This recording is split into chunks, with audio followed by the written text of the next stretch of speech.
Hello everyone, I am Varun Arora, a software engineer in Control Design Automation team. In this video, we are going to demonstrate to you the best practices in creating complex system level model with the help of hydraulic actuation of an automotive clutch using Simscape Fluid. So what are the typical challenges a modeling and simulation engineer faces while creating a complex system level model? The first question comes to mind is how to validate a component level model, as in a system level model there are multiple components involved. Next question comes to mind is how to integrate those component level model to create a multi-domain system level model. And the final question that comes to mind is how to test a system level model. Here you see a typical architecture of a hydraulic actuated automotive clutch system. The driver force get applied on the single stage primary cylinder. Single stage primary cylinder provides a pressure signal to secondary cylinder. Secondary cylinder applies a force on the automotive clutch mechanism. Based on the force applied on the mechanism, the connection gets interrupted or connected from engine to transmission. Here you can see the model of a single stage primary cylinder with its test harness.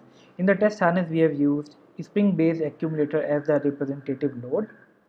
The single stage primary cylinder model uses a live script for validation.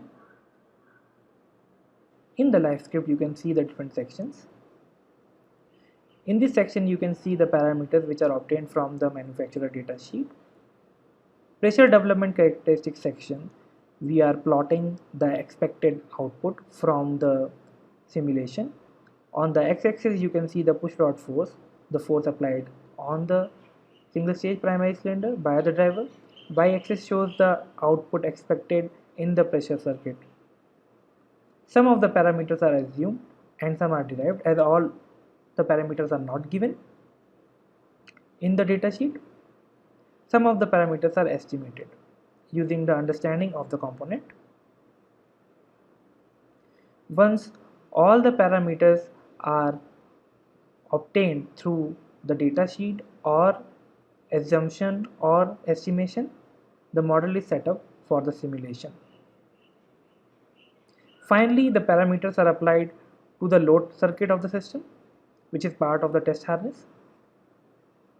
Through the simulation, you can see how the output of the component level simulation looks like.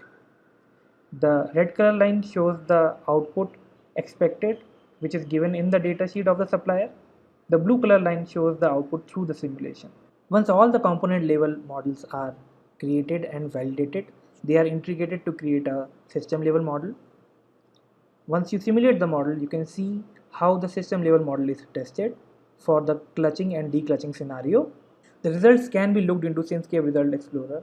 On the bottom plot, you can see how the pressure is built inside the circuit of the single stage primary cylinder.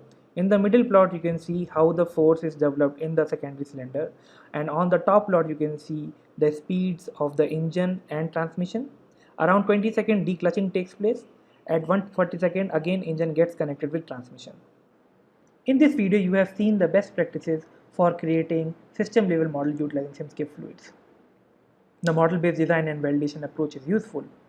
The component level model can be created, their parameter can be estimated, and they can be validated against the supplier data sheet utilizing live scripts.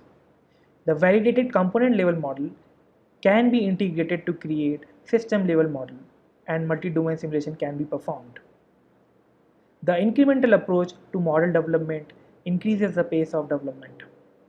The ecosystem where you have seen MATLAB, Simulink and Simscape can be utilized together, and the multi-domain models developed can be utilized to create their control system architecture. Thank you for watching this video.